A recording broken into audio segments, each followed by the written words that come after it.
Olá amigos, sejam bem-vindos a mais um vídeo do meu canal. Eu sou o Lucas Knipe e vamos falar de tênis.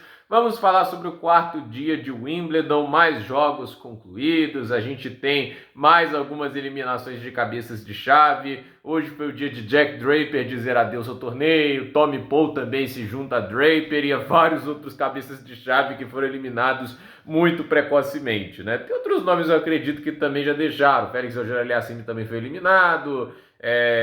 Tem outros aqui que a gente pode citar, mas nenhum tenho certeza se todos são cabeças de chave, tipo Thomas Mahat, né? Ele é também, né? Número 21 do mundo, caiu para um tenista do quali. Mas a gente vai comentar sobre cada uma dessas partidas, pedindo, é claro, que você deixe seu like, se inscreva no canal, compartilhe esse vídeo e vamos para os jogos, né? A gente teve o Alex de Minaur começando o dia vencendo o Arthur Cazaux por 3-1, o francês conseguiu vaga pelo quali, até fez um bom torneio, começou bem o jogo, porém, com o passar do tempo, o de Minaur foi dominando o jogo e conseguiu uma boa vitória, 4-6, 6-2, 6-4 e 6-0, e cresceu muito no final da partida, produzindo muitos breakpoints. Foram 20 breakpoints produzidos pelo de Minaur e ele aproveitou 7. O problema é que, assim, 4 breakpoints para o Cazaux, ele aproveitou 2, um deles no primeiro set, obrigou uma parcial extra, e é aquele desgaste físico que nenhum tenista quer, né? Mas longe também de ser desesperador, até porque o de Minaur jogou apenas um set extra, né? Menos, por exemplo, que o Carlos Alcaraz, né? A gente teve o Flávio Cobolli vencendo o Pennington Jones por 3-0, 6-1, 7-6, 6-2. Uma vitória relativamente tranquila, só o segundo set mais difícil, porque o segundo set o Pennington Jones cresceu no jogo, chegou a ter 7 pontos, mas o Cobolli conseguiu contornar os problemas e alcançou a terceira rodada de Wimbledon, né? E tá aproveitando as chances dele, vem fazendo boas campanhas. Depois de um início de ano muito fraco, o Flávio Cobolli vem fazendo um ano bem interessante, né? A gente teve o Jakub Mensik vencendo o Marcos Giron por 3-1, 6-4, 3-6, 6-4, 7-6. Detalhe para os 26 aces do Mensik e 80% dos pontos com o primeiro saque. Positivo esse dado, mas aí a gente tem que comentar o fato de que, assim, ele ganhou apenas 41% dos pontos com o segundo saque, é menos que o Giron, 52%, né? E ele teve que salvar 9 de 12 breakpoints. A sorte dele, ou competência também, a gente pode olhar para esse lado, é que mesmo tendo menos breakpoints ao seu favor, que foram 8, ele converteu 4, então ele converteu mais que o Giron, mas a verdade é que ele sofreu nesse jogo, teve dificuldades. E aquela história, né? O Mensik sacando é uma maravilha, ele tem ótimos recursos e muito talento para o fundo de quadra, mas ainda me parece não ter a noção correta de como usá-los, e eu acho que ele ainda não administra bem a energia em melhor de 5 sets, pelo menos a impressão que eu tenho. Miomir Kecmanovic venceu Jesper de Jong por 3-1, 1-6, 6-3, 6-2, 6-4, é aquela vitória de virada meio maluca, mas ela vem. E assim, né, um jogo que foi bem rápido, só 2 horas e 11, né, para um jogo de 4 sets, né, foi um jogo que passou muito rápido. O Jesper de Jong que eliminou o Wilbanks, que é um sacador perigoso, mas não conseguiu passar da segunda rodada. Quem teve muito trabalho foi o Grigor Dimitrov, 3 horas e 38 para vencer o Floretan Muté, 7-5, 4-6, 7-5, 7-5, jogo duríssimo. E assim, né, o Muté é um tenista que tem muita variação, ele traz assim muita mudança de ritmo, indo para curtas, slices, às vezes algumas pancadas no fundo, mas não é um cara que gera muita potência. Não acho que o Dimitrov também seja um cara que é hiperpotente, mas ele tem mais facilidade de gerar velocidade nos golpes dele do que o Muté, tem um saque mais veloz também. E é bom ver o Dimitrov jogando bem, até porque tá passando um período difícil em relação às lesões, né? A gente teve Alejandro Davidovich Fokina ganhando do Botic van de Zandschulp, 6-1, 4-6, 6-3, 7-6. Fokina fazendo até agora uma boa campanha, mas agora ele vai enfrentar Taylor Fritz, né? Tipo, perdeu pro Fritz em Eastbourne, e aquele negócio, né? Tem aquela partida em Eastbourne para entender o que fez de errado e tentar se recuperar. Porque, ao meu ver, o Fritz não abaixou o nível dele lá de Eastbourne, e a questão é, né? Tipo, o Fokina, ele é um tenista habilidoso e tudo isso, mas eu não sei até que ponto ele vai aguentar o ritmo e a velocidade do Fritz no fundo, porque, assim, óbvio, isso é suposto, pode ser que nas pernas e, assim, no braço o Fritz canse amanhã, nunca se sabe, mas a verdade é que no jogo em Eastbourne, né, o início do Fokina foi bom, mas quando o Fritz conseguiu pegar o tempo de bola e começou a acelerar os golpes, o Fokina não conseguiu jogar, então curioso para ver como vai ser isso, vai precisar sacar bem, porque ele foi quebrado várias vezes contra o Fritz naquele jogo em Eastbourne. Jaime Munar venceu o Fabiano Marozan por 3-0. Esse está aproveitando bem a gira de grama, hein? Deu um trabalhão, vale lembrar para o Alcaraz lá em Eastbourne e agora consegue aí essa vitória contra o Marojan 6-2, 6-3, 7-6, uma belíssima vitória. O Munar teve muitos match points desperdiçados, mas no final ele ganhou o jogo e é isso que importa, né? Arthur Hinderknecht precisou de mais uma vez jogar 5 sets, dessa vez para vencer o lucky loser Cristian Garin 3-6, 6-3, 7-6, 4-6, 6-3, né? Jogo maluco, né? Muita variação. Ainda que Nash não é um tenista que fica jogando, assim, muitas trocas de bola, esse tipo de coisa. É um cara que gosta de usar muito saque, gosta de ser bastante agressivo com o serviço, né? Ir para a rede, tentar resolver pontos rapidamente. Não é um cara que se baseia na solidez, que é bem diferente da forma do Garin jogar, né? O Garin é um cara que gosta de mudar a direção e tudo isso, só que a verdade é que o Garin não vive um momento muito legal na carreira, já foi um tenista bem melhor ranqueado, né? E o Hinderknecht veio de uma vitória contra um top 5 e isso dá mais confiança a ele e ele consegue a campanha de terceira rodada em Wimbledon, que já torna o torneio dele um grande sucesso. E o Leonardo Struff venceu o Félix Auger-Aliassime por 3-1. Não é uma partida que o resultado me espante, né? O Aliassime é um cabeça de chave, o Struff não vem bem, inclusive é 125 do mundo agora. Mas a verdade é que o Aliassime não tem jogado bem grandes lãs nessa temporada. Ele caiu na primeira rodada em Roland Garros, caiu acho que na segunda lá no Australian Open. E assim, né, tipo, vai passando o jogo e vai ficando com menos energia, isso tá muito nítido, né? Eu sei lá o que vem acontecendo com o Aliassime. Eu repito aqui, esse cara não, é até difícil de acreditar, assim, olhando o tênis que ele jogou em 2022, que é o mesmo tenista. Tipo, ele regrediu. Essa é a minha palavra, não tem como falar que isso é uma má fase, já são 2 anos e meio.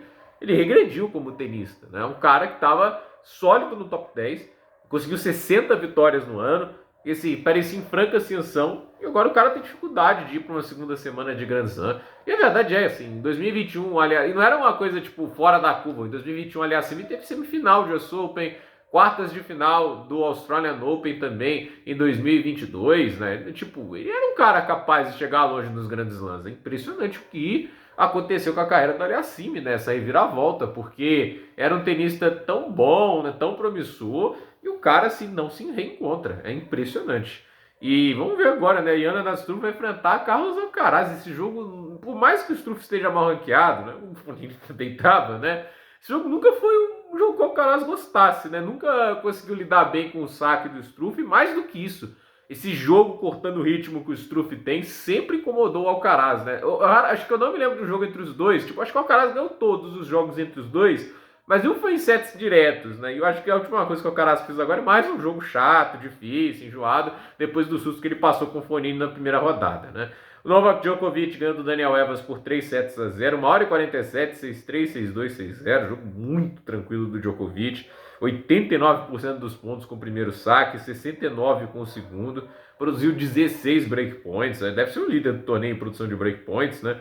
E assim, quebrou o saque do Evans 6 vezes. O Evans só ganhou 28% dos pontos com o segundo saque, 58% com o primeiro. Baixíssimos números. E é uma demonstração do Djokovic que tá devolvendo o saque muito bem, tá jogando no fundo de quadra muito bem. Aquele set lá contra o Miller, o segundo, que ele perdeu tantos breakpoints, é um ponto fora da curva do Djokovic, né? Mas vem jogando um baita tênis até agora, uma maneira impressionante de começar o Wimbledon. Será que ele vai manter isso? Vamos ver. O Holmgren, tenista da Dinamarca, 192 do mundo, que veio pelo quali, com 35 aces, tudo bem, 12 duplas faltas, conseguiu uma bela vitória contra o Thomas Mahat, né? Mas deve sacar muito o garoto, porque 88% dos pontos com o primeiro saque contra o Thomas Mahat, né? Que é o tenista que tenta jogar muito baseado na qualidade de fundo. É um negócio bem impressionante, né? Mas o Thomas Mahat, assim, o jogo foi para muitos tie-breaks, não. 7-6, 6-7, 6-7, 7-5, 7-6. Quase a gente teve impressionantes 5 tie-breaks no jogo. Eu não me lembro disso ter acontecido recentemente, mas foi por um set que a gente não teve 5 tie-breaks e o Holmgren conseguiu aí essa vitória contra o Thomas Mahat, derrubando mais um cabeça de chave. Luciano Dardelli venceu o Arthur Ferry por 3-0, 6-4, 6-3, 6-3. É aquele negócio, jogo em que os sacadores tiveram dificuldades, né? Tipo, muitas chances de quebra, 19 para o Arthur Ferry, né? Na verdade, 19 para o Dardelli, 13 para o Arthur Ferry. Então, um jogo bem duro na questão dos sacadores, mas no final, quem teve o saque mais frágil acabou apanhando mais, como é o caso do Ferry, né? A gente teve o Pedro Martins ganhando do Mariano Navoni na batalha dos repelentes de gramas, em que a gente conhecia até pela falta de desempenhos notáveis na superfície. O Pedro Martins vai uma terceira rodada de Wimbledon, já supera a melhor campanha de Casper Ruud, né? Então, assim, 7-5, 7-5, 7-6. Eu já falei aqui, não, o Navoni não é um especialista em grama, ele não é um cara que a gente está acostumado a jogar bem, ver jogando bem na superfície. E assim, o Shapovalov perder para ele só mostra o quanto que o Shapovalov não aproveita o talento dele, até porque o Shapovalov no seu melhor já foi semifinalista de Wimbledon. Então, é um negócio muito inacreditável. E nesse jogo o Pedro Martins acabou levando vantagem, até porque joga muito mais reto do que o Navoni, então o jogo dele teoricamente se encaixa melhor com a grama. Por mais também que não seja um jogo de muita velocidade, e a gente viu que o jogo, mesmo assim, o Pedro Martins ter um encaixe melhor, foi bem duro, né?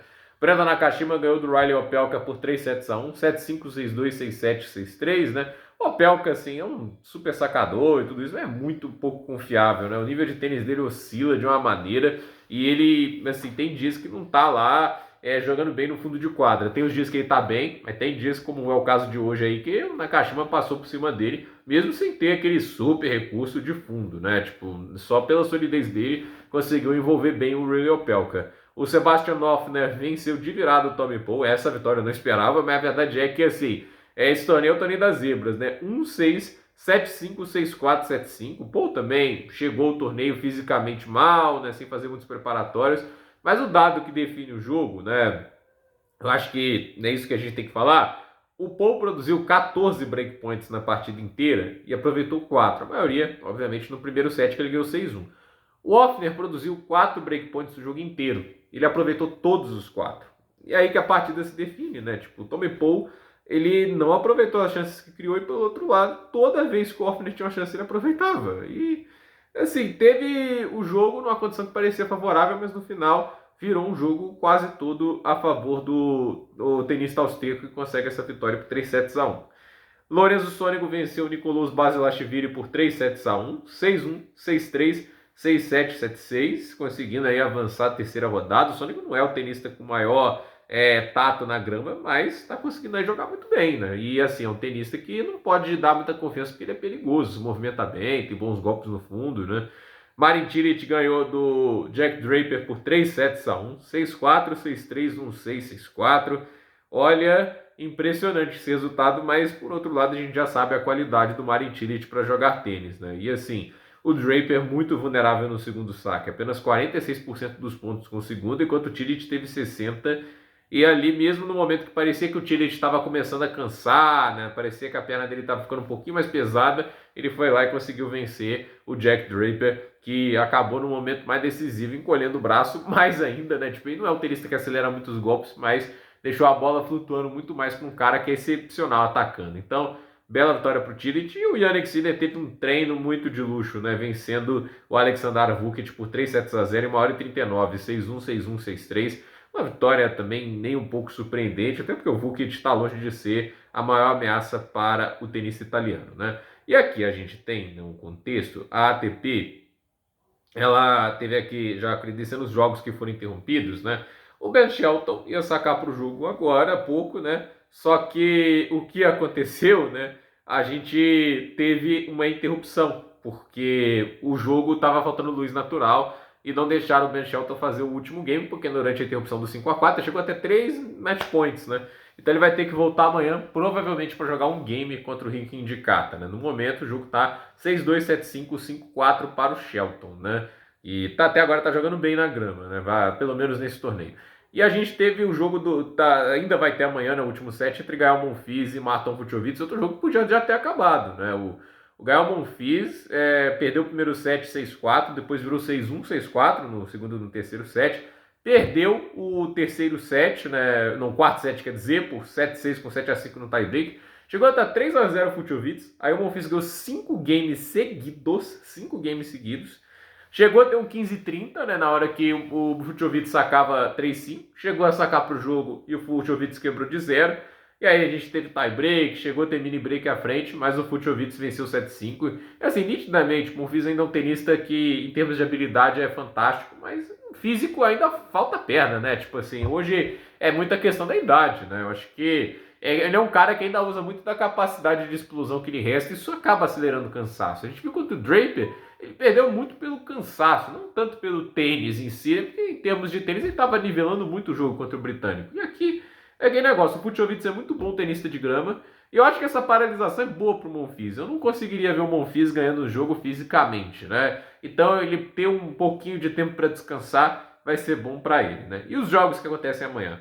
Andrei Rublev vai enfrentar o Adriano Manarino, o Matt Kratz vai enfrentar o Arthur Hinderknecht, Taylor Fritz vai enfrentar o Alejandro Davidovich Fokina, no Borges enfrenta Karen Khachanov, Mattia Bellucci vai enfrentar o Cameron Norrie, Nicolas Jarry vai enfrentar o João Fonseca, esse jogo acontece na quadra número 2, transmissão da ESPN, Luciano Dardelli vai enfrentar o Jordan Thompson e Ana Nastruff enfrenta o Carlos Alcaraz, pelo que eu imagino, o último jogo da quadra central, ou penúltimo, né? Vamos ver o que acontece. Só deixa eu confirmar aqui, né? Que Sabalenka e Raducanu também é na quadra central. Então, o penúltimo jogo, o terceiro jogo da programação da quadra central, o segundo, né?